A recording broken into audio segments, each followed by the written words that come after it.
Hey, what's up everybody? Nola Deach here, and I'm coming to you from New Orleans. I have in my hand a special treat, something I never thought I would hold in my hand again.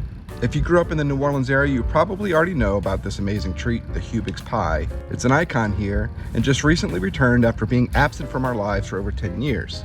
Back in 2012, a fire broke out in the old factory and destroyed everything.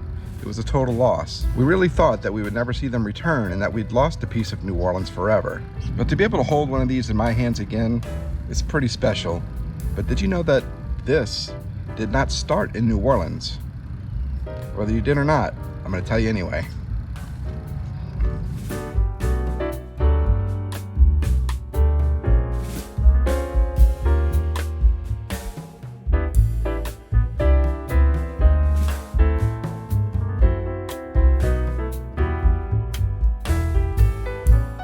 As I make my way to the original location of the factory, let me tell you a little bit about where Hubig's pies really started. A man named Simon Hubig, born in Kentucky, started a small business with his family baking bread for people in their neighborhood at the young age of 15. In 1890, by the time he was 30, he would move to Cincinnati, Ohio and open the Hubig Pie and Baking Company.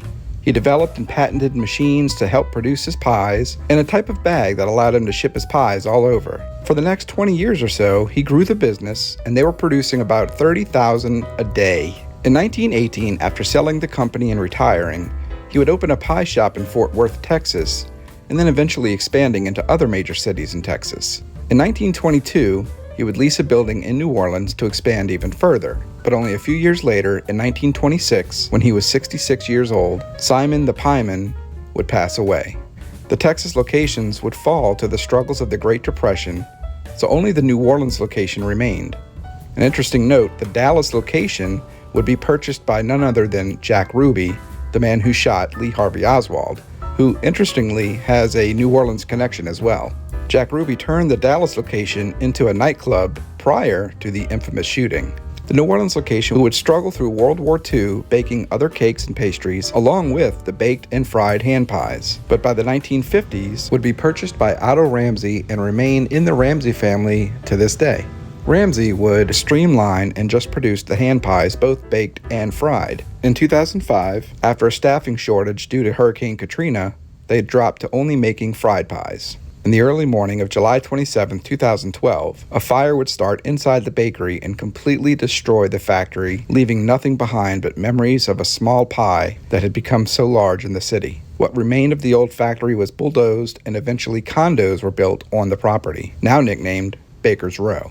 And as I make my way up to where the original New Orleans location of the factory was, there's the condos that have replaced it. That was the site of the factory that burned down 11 years ago. And there's not even anything here that really shows what used to be here. Sad. Although you can see this driveway here is actually the same driveway that was for the factory. If you look closely, you can see it right next to the stoop of this house right here, this pink house, which was right next to the factory. It would take 11 years for the factory to be rebuilt and the pies to return to the way they were just before the fire. And now, we have them back. We have our precious, lovely pies back. Thanks everybody for watching. I hope you enjoyed a little lagniappe from this Who Dat. Go pass a good time.